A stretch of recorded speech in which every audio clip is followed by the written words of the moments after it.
जिंदगी में सबसे बड़ी चुनौती है काम को समय पर और सही तरीके से पूरा करना।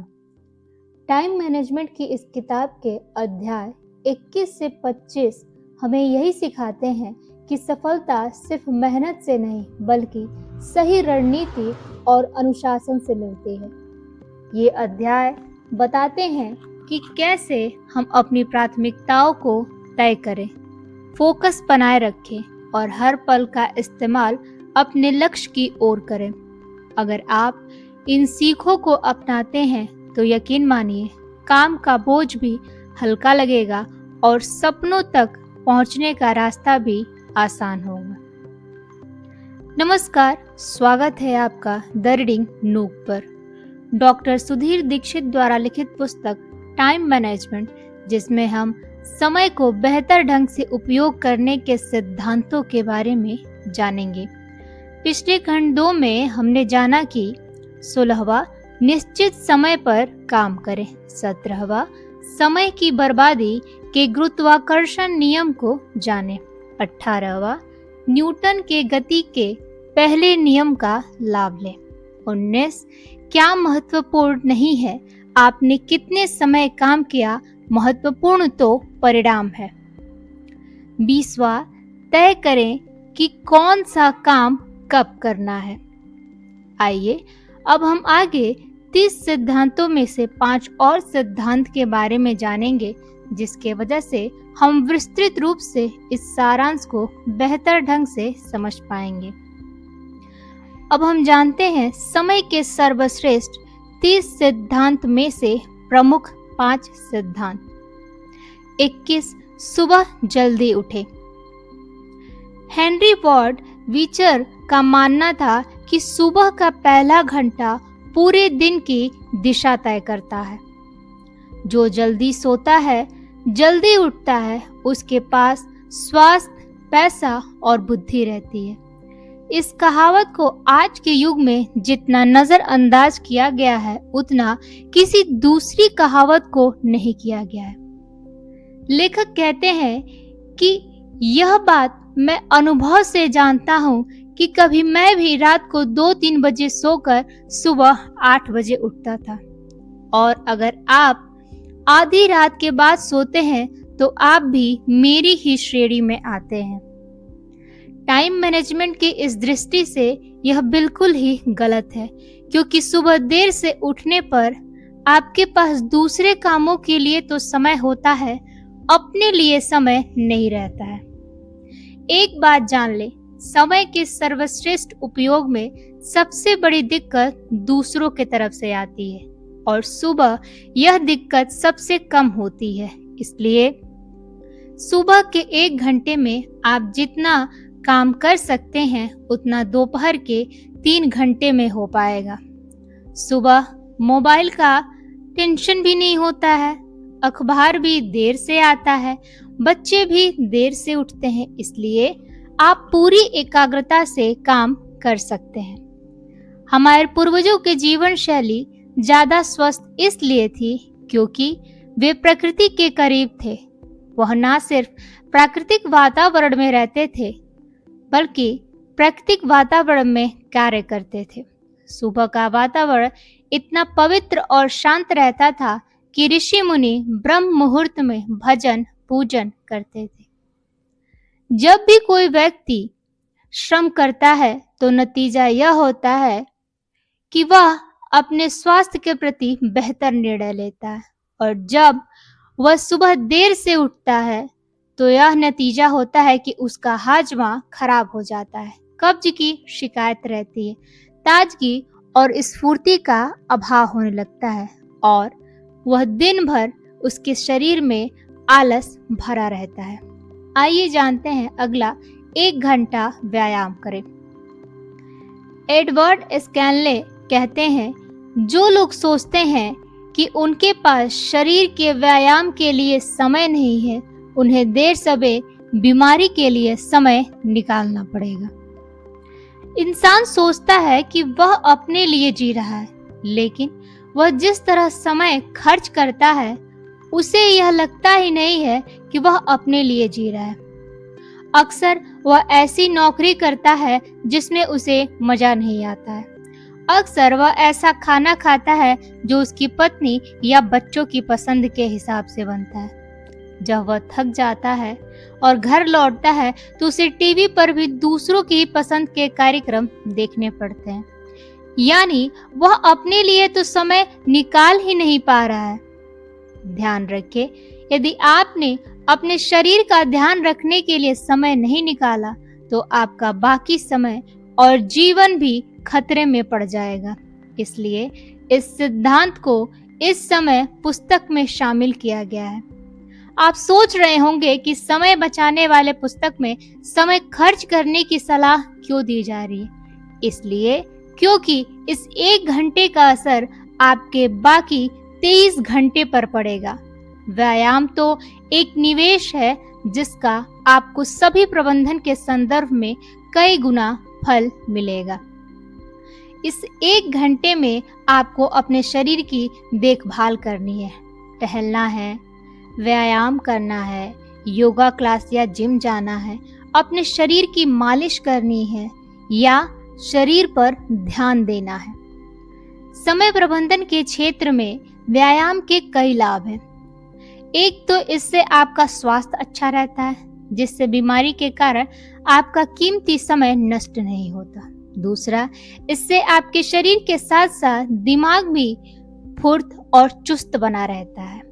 तीसरा, आपका आलस दूर हो जाता है और आप अपने महत्वपूर्ण कार्य पूरे जोश से करने में जुट जाते हैं। सुकरात कहते हैं, जो दुनिया को हिलाना चाहता है उसे पहले स्वयं को हिलाना पड़ेगा। आइए जानते हैं अगला, टीवी के संदर्भ में सावधान रहें। पीटर ड्रकर का कहना था कि इससे ज्यादा निरर्थक कुछ नहीं है कि आप वह काम कुशलता से करें जिसे किया ही नहीं जाना चाहिए। जरा गौर से सोचिए, अगर आपने टीवी नहीं देखा तो क्या आफत आ जाएगी? अक्सर होता यह है कि हम यह सोचकर टीवी देखने बैठते हैं कि बस आधे घंटे देखूंगा। आधे घंटे बाद दूसरी जगह पर कोई अच्छा कार्यक्रम दिख जाता है और इस तरह कब 2 घंटे बैठते ही बीत जाते हैं पता नहीं चलता है।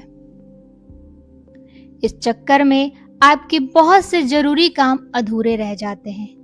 टीवी के बहुत से समर्थन इसके शैक्षिक महत्व का दावा करते हैं, लेकिन लेखक कहते हैं, मुझे तो आज तक ऐसा कोई व्यक्ति नहीं मिला जो सिर्फ शैक्षिक महत्व के लिए टीवी देखता है।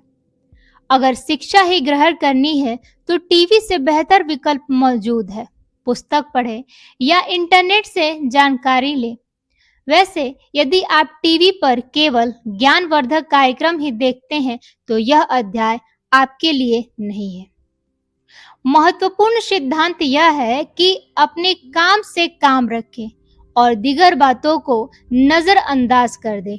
यह बात टीवी और अखबार के संबंध में ही नहीं, हर चीज पर लागू होती है।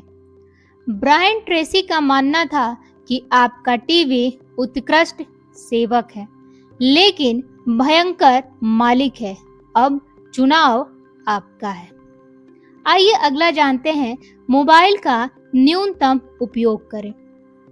जरा सोचें, मोबाइल से हम आजकल कितने सारे काम करते हैं। हम उससे बात करते हैं, गाने सुनते हैं, फिल्में देखते हैं और तो और गेम खेलते हैं, चैटिंग करते हैं, फेसबुक पर जाते हैं, नेट सर्फिंग करते हैं, इंटरनेट बैंकिंग करते हैं और फोटो खिंचवाते हैं, वीडियो बनाते हैं और उसे देखते हैं। एक छोटे से मोबाइल से आज दुनिया सचमुच हमारी मुट्ठी में आ चुकी है। लेकिन जरा सोचिए, कुछ साल पहले जब मोबाइल नहीं थे तब भी हमारा जीवन अच्छी तरह चल रहा था। यह भी विचार करें कि मोबाइल से हमारे जीवन पर क्या प्रभाव पड़ रहा है और साथ ही यह हमारे लिए कितनी निरर्थक चीज़ों में समय बर्बाद करने के लिए हमारे जीवन में उपस्थित है। आज के युवा मोबाइल पर गाना सुनने, चैटिंग करने और बातचीत करने में इतने खोए रहते हैं कि उनके पास कुछ सोचने की फुर्सत नहीं रह गई है। अधिकांश मोबाइल फोन से तो घातक इलेक्ट्रोमैग्नेटिक रेडिएशन निकलता है, जिससे कई प्रकार के खतरे उत्पन्न हो जाते हैं। अत्यधिक रेडिएशन की वजह से ब्रेन ट्यूमर, नपुंसकता, कैंसर, गर्भपात, क्षतिग्रस्त डीएनए की विकृति जैसी कई खतरनाक बीमारियां हो सकती हैं। इसलिए आप मोबाइल का जितना कम उपयोग करें उतना ही आपके स्वास्थ्य के लिए अच्छा है। लेकिन मोबाइल की महामारी दिन दूनी रात चौगुनी गति से बढ़ती जा रही है। एक अध्ययन से पता चला है कि अमेरिका के लोग लगभग 3 घंटे का समय अपने मोबाइल इंटरनेट पर बिताते हैं, जिसका 2/3 हिस्सा इंस्टेंट मैसेजिंग में इस्तेमाल होता है। लेखक कहते हैं कि मैं ये नहीं कहता कि आप मोबाइल का उपयोग ना करें, लेकिन उपयोग करने के प्रति सावधानी जरूर बरतें। आइए जानते हैं अगला, इंटरनेट पर समय बर्बाद ना करें। यदि आप समय बचाने के इरादे रखते हैं तो इंटरनेट के खतरे से सावधान रहें। इसमें सर्फिंग सबसे प्रमुख जोखिम होता है। आप इंटरनेट पर किसी काम से जाते हैं तभी आपको कोई आकर्षक साइट दिख जाती है, कोई विज्ञापन दिख जाता है और आप उस पर क्लिक करके दूसरी ही दुनिया में पहुंच जाते हैं। समय के बर्बादी का एक और कारण यह है कि जब आप कोई जानकारी सर्च इंजन में खोजते हैं तो आप सही तरीके से शब्दों का चयन नहीं करते। नतीजा यह होता है कि लाखों चीजें आपकी स्क्रीन पर आ जाते हैं और सही जानकारी पाने में आपको बहुत समय लग जाता है। यदि आपको जानकारी खोजने का सही तरीका मालूम है और आप सर्च इंजन में सही कीवर्ड डालें तो आपकी मनचाहे जानकारी पलक झपकते ही मिल सकती है। एल्बर्ट हवार्ड का कहना था कि हर इंसान दिन में कम से कम 5 मिनट तक निरामूर्ख होता है। समझदारी इसी में है कि हम इस अवधि को बढ़ने ना दें। आईडीसी के एक रिसर्च में यह तथ्य सामने आया है कि लोग, खास तौर पर युवा, हर सप्ताह 33 घंटे इंटरनेट पर बिताते हैं, यानी लगभग 5 घंटे प्रतिदिन। समय का सबसे ज्यादा उपयोग या दुरुपयोग फेसबुक में होता है, जिसमें कई युवा 20 घंटे प्रति सप्ताह तक लगाते हैं। इसके बाद YouTube, porn site, search engine और ईमेल में सबसे ज़्यादा समय लगता है। यानी इंटरनेट का जितना भी उपयोग किया जाता है उसमें से ज़्यादातर समय अनुप्रयोग कार्यों में बर्बाद होता है। यदि आप सिर्फ ईमेल चेक करने के लिए इंटरनेट पर जा रहे हैं तो आपको इसके लिए समय बर्बाद करने का जोखिम नहीं लेना चाहिए, क्योंकि यह काम तो आउटलुक एक्सप्रेस या माइक्रोसॉफ्ट आउटलुक से भी किया जा सकता है। बेहतर यही है कि आप सबसे पहले तो यह तय करें कि आप इंटरनेट पर क्यों जाना चाहते हैं और फिर इस साइट पर वह आवश्यक जानकारी लेकर इंटरनेट बंद कर दें। टाइम मैनेजमेंट की इस किताब के अध्याय 21 से 25 हमें याद दिलाते हैं कि वक्त वही कीमती है जो सही जगह और सही काम में लगाया जाए। अगर आप इन सिद्धांतों को अपनाएंगे तो न सिर्फ कामयाबी बल्कि मानसिक सुकून भी आपकी जिंदगी का हिस्सा बन जाएगा। याद रखिए, घड़ी की सुई रुकती नहीं है, तो फिर हमें क्यों रुकना चाहिए। हर दिन को एक नई शुरुआत मानकर आगे बढ़ते रहिए।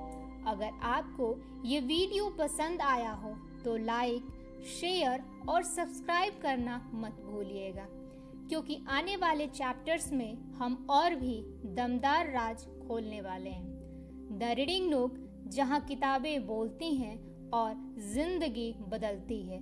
मिलते हैं अगले वीडियो में। धन्यवाद।